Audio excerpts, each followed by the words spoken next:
தன்னையே அறியாம இங்க முத்துகிட்ட மன்னிப்பு கேட்கிற நிலைமை இங்க அருணுக்கு வந்திருக்கு. முத்து எப்போதும் போல தன்னுடைய வேலையை சரியா செஞ்சுட்டு இருக்காங்க. ஆனா வீட்டுல இருக்க எங்க சீதாவும் அருணும் முத்துவை பத்தி தப்பா புரிஞ்சுக்கிறது மட்டும் இல்லாம முத்துவை பத்தி தவறாவே சீதா கிட்ட இங்க ஏத்தி விடவும் செய்றாங்க.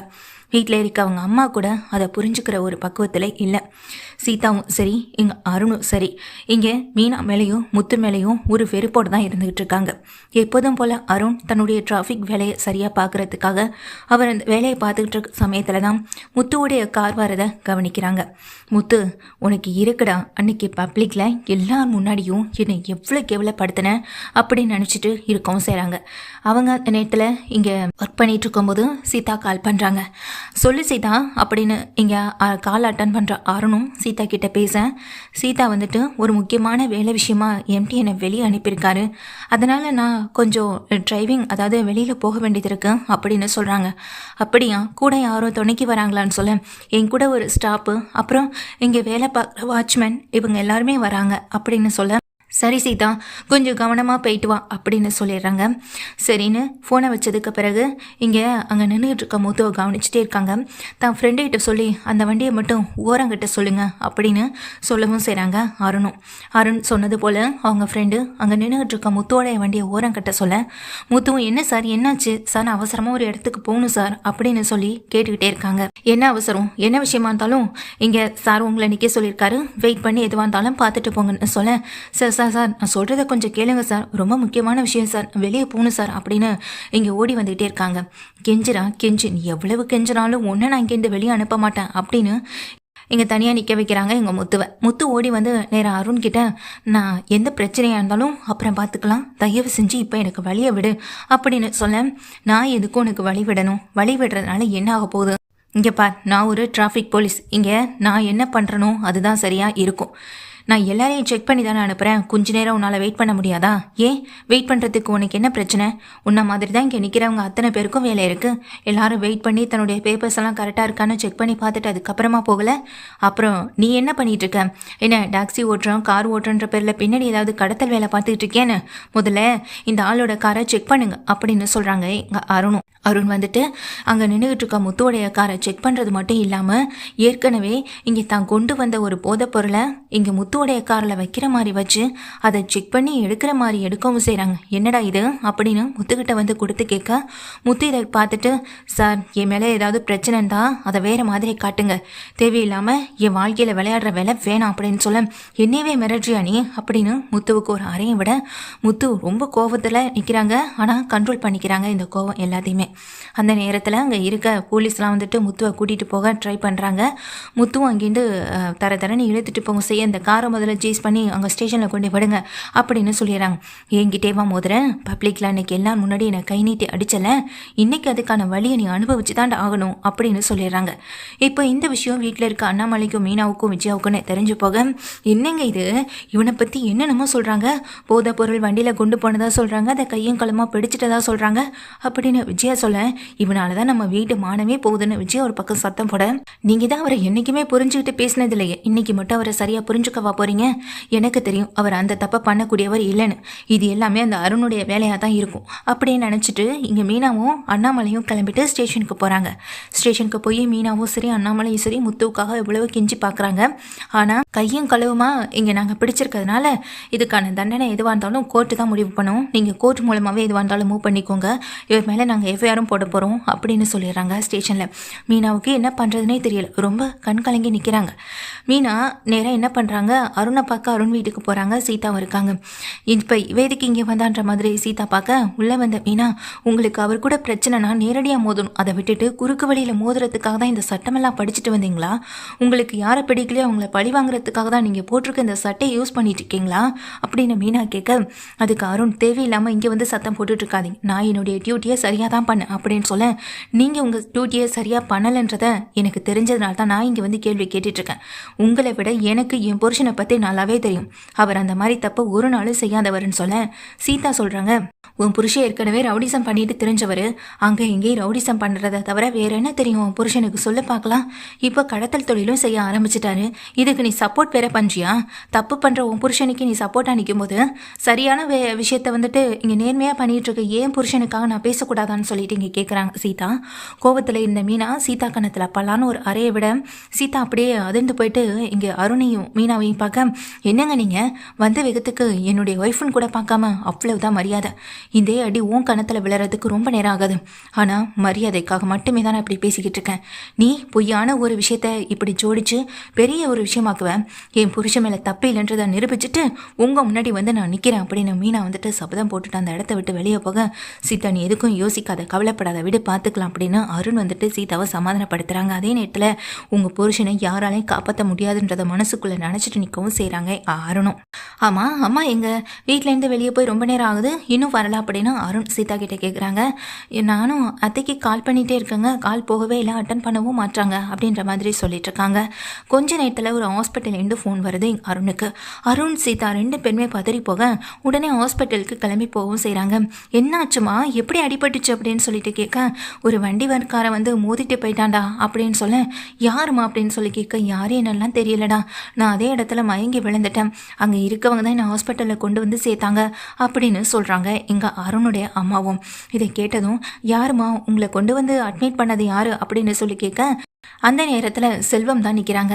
செல்வம் வந்துட்டு ஹாஸ்பிட்டலுக்கு வெளியே நின்றுட்டு இருக்கதை பார்த்ததும், நீ தான் எங்கள் அம்மாவை கூட்டிகிட்டு வந்தியா அப்படின்னு சொல்லி கேட்க, நான் ஒன்றும் அம்மாவை கூட்டிகிட்டு வரல, எங்கள் ஹாஸ்பிட்டலில் கொண்டு வந்து உங்கள் அம்மாவை அட்மிட் பண்ணிவிட்டு அந்த விஷயத்த சொல்லலான் தான் முத்துவும் வந்துகிட்டு இருந்தான்.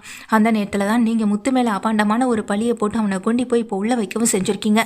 இதெல்லாம் தெரியாமல் இங்கே உங்கள் அம்மா உங்களை பற்றி பெருமையாக வேற நினச்சிட்டு இருக்காங்க. இப்படிப்பட்ட ஒரு மகனை பெற்றுட்டோம் அப்படின்னு போலீஸ் வேலையில் இருந்தால் மட்டும் நல்ல மகனாக இருந்துட முடியாது. கொஞ்சமாக மனிதநேயம்னு கொஞ்சமாவது இருக்கணும். அந்த மனிதநேயம் உங்களுக்கு இல்லை, ஆனால் முத்துவுக்கு நிறையவே இருக்கு அப்படின்னு சொல்ல, சீதாவும் அருணும் ஒருத்தர் மாற்றி ஒருத்தர் பார்த்துக்கிடவும் செய்கிறாங்க. அந்த நேரத்தில் அருணால் எதுவுமே பேச முடியலை. தான் பண்ண தப்பை உணரவும் செய்கிறாங்க. அந்த நேரத்தில் உள்ளே இருக்க அவங்க அம்மாவுக்கும் இந்த விஷயம் எல்லாமே தெரிஞ்சதுனால செல்வமும் விஷயத்த சொன்னதுனால அருணை கூப்பிடுறாங்க. உள்ளே போனதுக்கு பிறகு, டேய் நான் கூட அந்த தம்பியை ரொம்ப தப்பாக தாண்டா நினச்சிட்டேன். அந்த தம்பி மட்டும் இல்லைன்னா நான் இன்னைக்கு உயிர் பழிச்சிருக்கவே முடியாது. ஆக்சிடென்ட் ஆனதும் எல்லாருமே என்னை பார்த்து விலகி போக செஞ்சாலும் அந்த தம்பியை உயிரை காப்பாற்றிருக்குன்னு நினச்சப்போ என்னால் தாங்கிக்கவே முடியலை.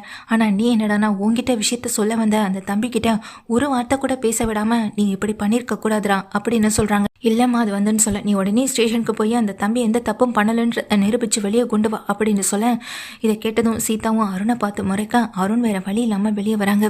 என்ன சார், உங்களுக்கு உங்கள் வேலை தானே முக்கியம், அடுத்தவங்க எப்படி போனா என்ன அதை தானே நீங்கள் பற்றி நினைக்கிறீங்க. நீங்களே இந்த விஷயத்த சொல்லி வெளியே கொண்டு வரலனாலும் தங்கச்சி சும்மா இருக்க மாட்டாங்க. ஏன் முத்துவுக்கு ஏதாவது ஒன்றுனா ஓடி வந்து உதவி செய்கிறதே மீனா மட்டும்தான். மீனா தங்கச்சி எப்படியா இருந்தாலும் அங்கே முத்துவை காப்பாற்ற தான் செய்ய போகிறாங்க அப்படின்னு சொல்லிட்டு அது செல்வமும் அங்கேருந்து கிளம்ப கொஞ்ச நேரத்தில் அருண் வந்துட்டு நேராக ஸ்டேஷனுக்கு போகிறாங்க. அருண் சீதா ரெண்டு பேருமே ஸ்டேஷனுக்கு போக, சார் என்னை மன்னிச்சிருங்க சார் அப்படின்னு சொல்லி கையெடுத்து கும்பிட்டு நிற்க, என்னாச்சு அருண், என்ன பிரச்சனை, நீங்கள் எதுக்கு வந்து மன்னிப்பு கேட்குறீங்க அப்படின்னு ஸ்டேஷனில் இருக்கவங்க கேட்க, சார் அந்த தப்பை பண்ணதே நான் தான். இங்கே ஸ்டேஷனில் இருந்த ஒரு பாக்கெட் எடுத்துகிட்டு போயிட்டு முத்து மேலே இந்த கோவத்தினால தான் நான் இப்படி செஞ்சுட்டேன் அப்படின்னு சொல்ல, அதை கேட்ட போலீஸ் இன்ஸ்பெக்டர் ரொம்ப கோவப்பட்டு அருணத்து கண்ணா பின்னான்னு திட்டுறாங்க. கொஞ்சமாவது அறிவு இருக்கா, உன்னையெல்லாம் நம்பி இந்த ஸ்டேஷனில் நான் இருக்க வச்சிருக்கேன் பாரு, என்னையே சொல்லணும், உன் சொந்த பகைக்காக என்ன வேணாலும் யூஸ் பண்ணிப்பியா, உள்ளே இருக்க பாக்கெட்லாம் கரெக்டாக இருக்கான்னு பாருங்கய்யா அப்படின்னு சொல்லும்போது உள்ளே போயிட்டு கான்ஸ்டபிள் செக் பண்ணி பார்க்குறாங்க. சார் ஒரு பாக்கெட் குறையுது தான் சார் அப்படின்ற மாதிரி அவர் வந்து சொல்ல, என்ன அருண் உங்களை நம்பி இந்த ஸ்டேஷனில் வேலை பார்க்க வச்சா நீங்கள் இன்னும் தப்பு பண்ணிகிட்டே இருக்கீங்க. ஏற்கனவே 2 தடவை சஸ்பெண்ட் ஆனதை பார்த்தா தான் திரும்ப சஸ்பெண்ட் ஆகணுமா? இல்லை உங்களுக்கெல்லாம் நான் வார்னிங் கொடுக்குறது ரொம்ப தப்பு.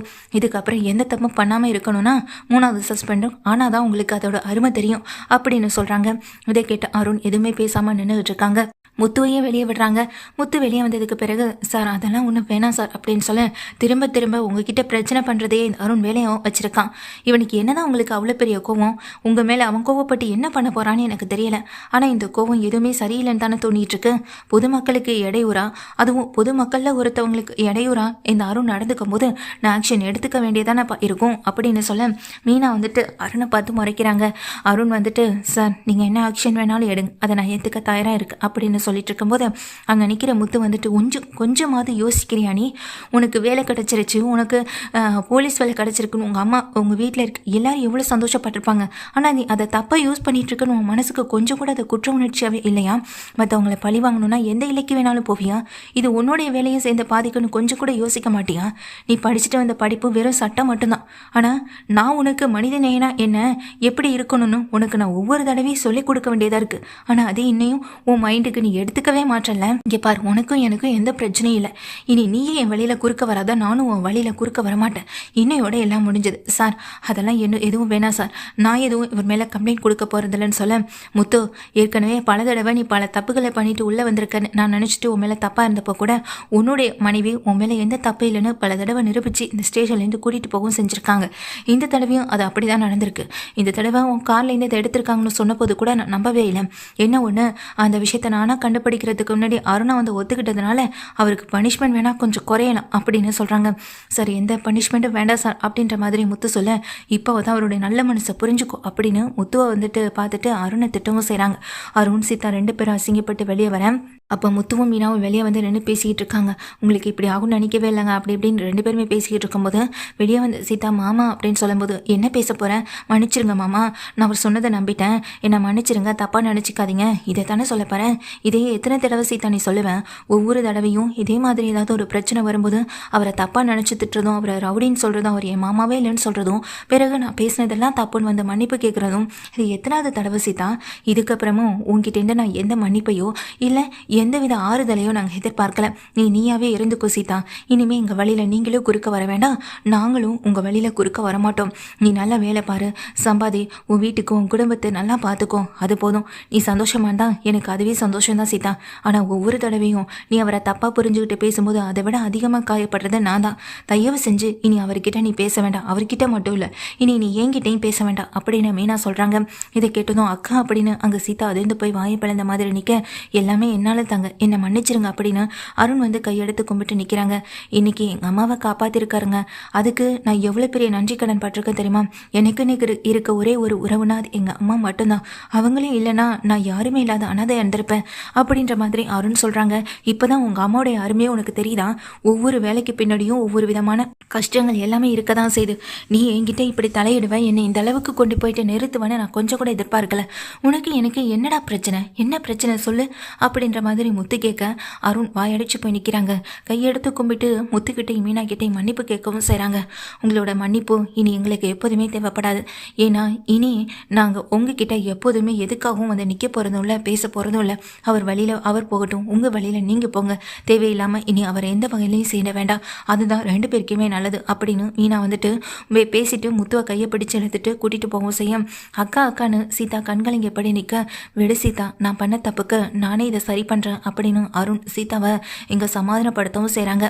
இந்த மாதிரியான ஒரு சீக்வன்ஸோட இந்த சீரியல் போனால் நல்லா இருக்கும்னு நினைக்கிறவங்க இந்த வீடியோவுக்கு ஒரு லைக் பண்ணி ஆதரவையும் தருவீங்க.